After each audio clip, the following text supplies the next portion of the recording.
Auraria campus leaders make protesters an offer they absolutely can refuse, and did. We see this as them trying to buy us out of here and shut down the movement. A state legislator known for beclowning himself with inappropriate comments now says his female opponent for Congress dresses like a prostitute. One of the most joyful days of the year extends the school's impressive streak of college placements. And a SWAT team of sorts is very busy this year with its sting operations. I'd show myself out, but then who would do the show? Because this is next. Auraria campus leaders tried to offer a $15,000 donation to clear the encampment of pro-Palestinian protesters there today. The protesters rejected the offer, saying, quote, "F that." Our Janelle Finch is down there, and Janelle, this was going to be $15,000 for the Red Cross in Gaza if the protesters' encampment was cleared by 5 p.m., and protesters literally laughed off the suggestion. That's exactly right. Like you said, they had until 5 this afternoon to dismantle this camp. And instead, right now, they're organizing their formal response to that offer that was made by campus leaders. This afternoon, Auraria leadership offered a $15,000 donation to be made to the Red Cross in exchange for breaking down the camp. Officials asked for tents to be removed for the safety of students, keep campus operational, and avoid further conflict. Protesters rejected the offer and didn't move their tents. One student said it was disrespectful and a cop-out. Protesters said they could not be bought and the offer didn't meet their demands. I definitely laughed a little. I mean, the people who gave it to me gave me like a hug. So it was a little like, I think they were trying to present it as like the perfect solution to all of this when it's clearly not what we're asking for. We're asking for... Now, less than an hour ago, Auraria responded to these protesters rejecting their offer. They said that they want to come to some sort of peaceful resolution within their means and also to bring an end to this protest. Kyle? So, Janelle, when we look at these similar protests all across the country, we don't want people to make the mistake of thinking that duration of protest equals escalation of protest, because a few things have escalated protests. Either the protesters start taking campus buildings. That's not happening at Auraria. They start physically intimidating other students. We haven't seen that at Auraria. Or police go in and get physical with them, and then that really escalates things. But you've seen signs that they are preparing for a long duration protest. Absolutely. And right around 5 o'clock when that deadline came about, they actually were instead trying to see what they need to do in the days ahead, like gathering around certain tents, the chance that they were going to say they were preparing for this to go on again past that 5 o'clock deadline. So I think these students and other people are ready for this to go out as long as needed, again, until their demands, they say, are met. All right. Everybody, meet Janelle Finch, her first report on Next. Hope to have you back often. Thank you, Janelle. A sweeping proposal that would make it a crime for police in Colorado to cover up wrongdoing has now been gutted at the state legislature. That bill would have also protected police whistleblowers, but now it's been completely rewritten with just days left in the session. The original version of this bill from Democratic Reps Leslie Herod and Jennifer Bacon of Denver would have made it a misdemeanor for law enforcement officers not to report allegations of misconduct. It would have required an investigation to all misconduct claims, and it would have made departments hold on to records of those investigations for years. The new watered-down version of the bill introduced today would just pull an officer's certification if they're found to have actually covered up misconduct. Police groups and Republicans called for this bill to be postponed completely, said that they had not been involved in putting the bill together.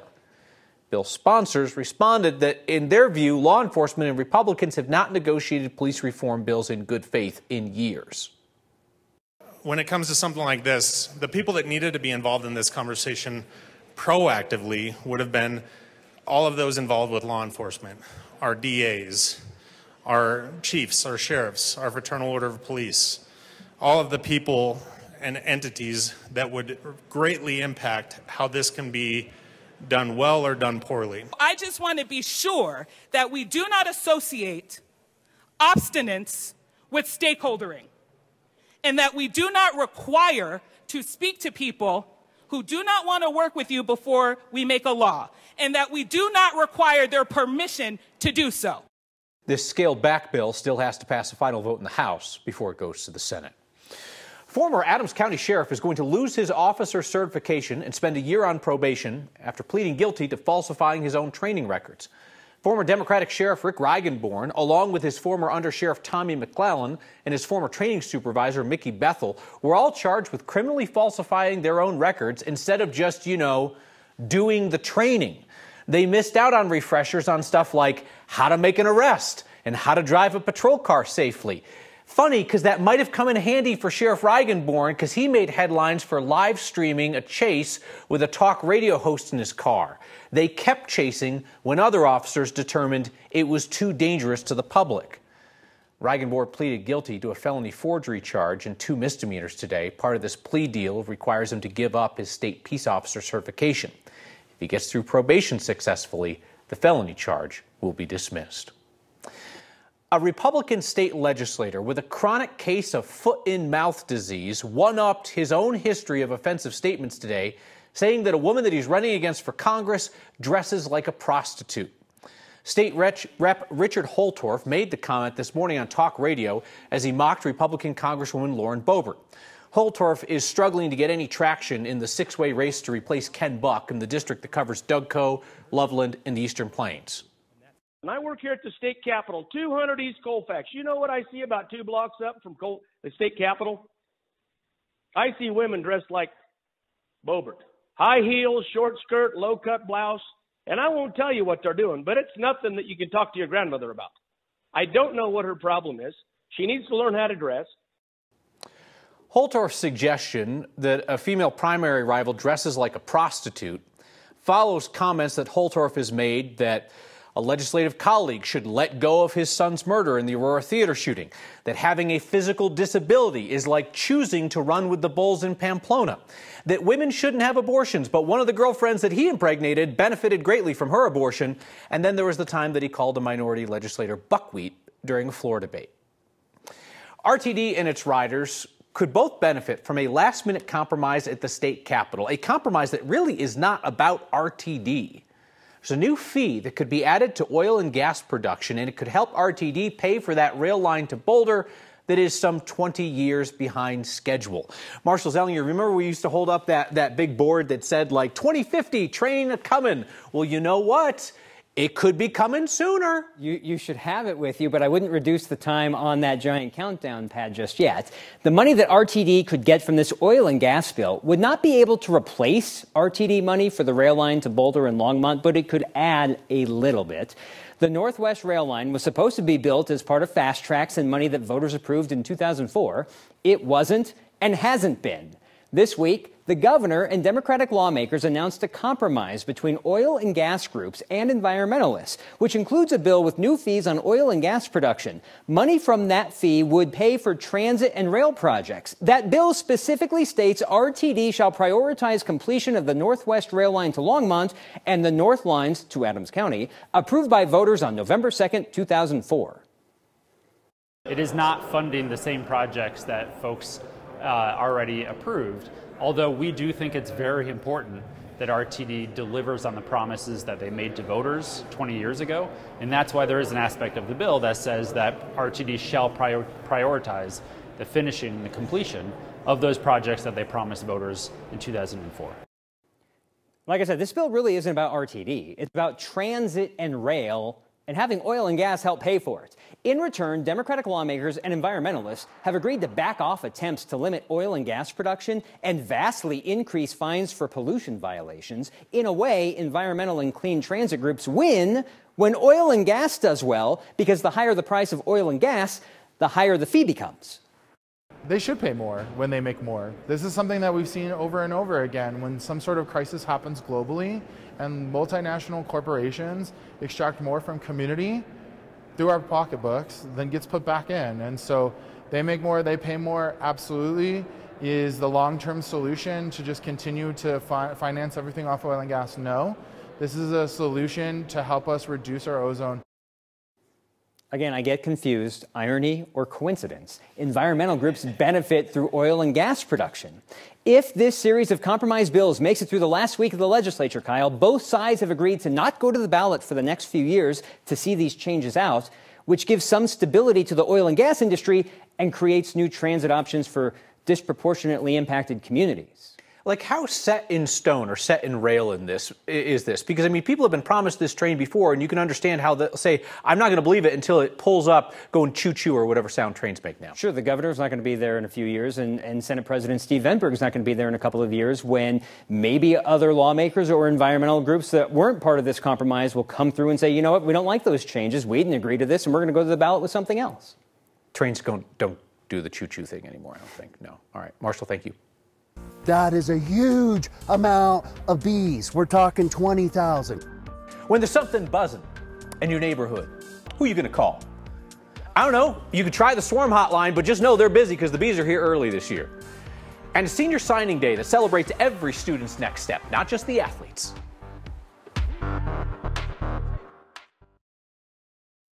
So you find an enormous swarm of bees have built a hive on your back deck. What do you do about that? You do not poke it with a big stick, guys. You have to be smarter than that. You're going to end up on YouTube. You call the bee people, but be warned, they're busy. They told our Evan Krugel calls are coming in earlier than usual. The guys and gals at Tipping Hat are known for being able to fix almost anything. But this week, at their warehouse in Denver, they found themselves in a sticky situation. It was like a cloud of bees just everywhere, thousands. Daniel Moore quickly told his team. I get you. Who quickly called this guy. Greg McMahon is a dispatcher for the Swarm Hotline, a brave group of bee lovers Here we go. willing to do stuff like this. With a quick shake, thousands of bees fall into Greg's box, which he'll pass off to a beekeeper in a safer place. And while Greg does these rescues every spring, he says this year they've come early. We're a full month ahead of time I am dispatching on, yesterday was almost 20 swarms I dispatched on. Rescues that are becoming more critical, with bee populations in the southern Rockies declining by about 72% over the past 25 years, in part due to habitat loss. Bees cannot forage on cement, bottom line. Kathy Gill says it's too early to know whether the early swarm season will lead to a bounce-back year for bees. It does mean that more survive the winter, but you know, this is Colorado. We still may have a major storm, so, you know, it just kind of depends on our weather. This group is off to a new home north of Denver. Another success story for Greg. No stings yet. Allowing the folks at Tipping Hat to get back to work. He's a brave man. I've been afraid of bees my whole life, but, yeah, bolder man than I am, certainly. Now, beekeepers say if this stretch of dry, mild weather continues and these bees are all able to find homes, that could mean a big bounce back year for our bee population, but we won't know for sure until this summer. Kyle? I mean, a 70+% change in the population is really rough. I do think people have oriented their minds that they want to help the bees now, right? Yep, and they essentially can do a lot of things. Greg said things like planting pollinator-friendly plants, things like that can really help encourage that bee growth. Like you mentioned, not poking them with sticks, calling the swarm hotline. Yeah, that's another big one as well. Yep, he's talking to you guys. All right, Evan, thank you. They say April showers bring May flowers, and bees are our #1 pollinators. So I love that story so much. It is a beautiful spring day. We have lovely weather, a little more snow coming for the high country, wouldn't you know it, on Friday afternoon. And we do have the chance for some thunderstorms tomorrow, but mainly east of the metro area, heading into a really nice weekend. Temperatures this afternoon in the 60s. We're 59 in Denver now, still 70s to the south. Watching the wind, though, been really picking up out of the west with some higher gusts to 40 miles per hour over some of the higher passes. We have another weather system that's approaching. The moisture will be fairly limited for Colorado. We're seeing isolated showers to the south and north tonight. Nothing severe, thankfully. But tomorrow, there's a sliver of eastern Colorado that's in that marginal risk for storms. And when we talk about that, we're talking about winds and hail out there and the low tornado risk, which is always a good thing. A few clouds around tonight, a sunny start to your day tomorrow. An isolated storm here, but scattered stronger storms on the eastern plains for Friday. Beautiful evening to be out and about. We have 71 for your Friday, upper 60s with a late day shower Saturday, close to 80 on Sunday, and then beautiful weather from Monday, Tuesday, and Wednesday. For me, I'm a first generation student, and I didn't think I was going to be able to do it, but here I am. Enjoy it, celebrate it, and that senior is in good company with a whole school going on to higher ed.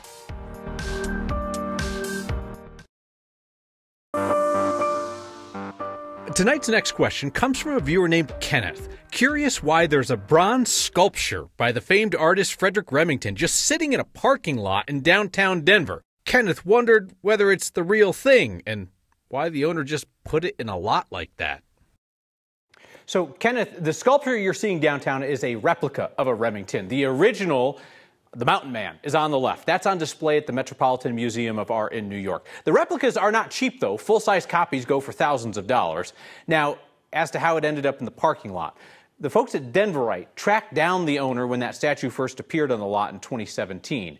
And they say it was put there by a real estate guy whose company owns the lot. Apparently, he bought this sculpture on a whim, didn't have a spot for it, so they decided to stick it in the lot. Still took a while. They had to ship the sculpture from New York. Took about 2 years to do that, then get Denver's approval, and then install it. One of my absolute favorite local traditions this time of year, the celebration for seniors at DSST in Denver, where 7 out of 10 seniors in the class of 2024 are the first in their families to attend college, and all of them are going on to higher ed. To Senior Signing Day 2024! Make some noise! Today is Senior Signing Day, where we all come together and celebrate our seniors for all their accomplishments. They have collectively been accepted to over 60 colleges and universities. My name is Ismail, and I go to DSST Cole High School. My name is Natalia. I am a senior at DSST Montview. My name is Kamira Whitney, and I'm a senior at DSST Cedar High School. DSS, what? I'm going to the University of Denver for free. I am attending CU Denver. I plan on attending Syracuse University next year. It's just very nerve-wracking. It's like reality. You have to take a step forward, decide where you're going. And for me, I'm a first-generation student, and I didn't think I was going to be able to do it, but here I am. Because it's been a long journey, and just seeing my friends on stage with me is just a big deal for me. It's kind of like a full circle moment. My name is Leval, and I'm going to George Washington, D.C.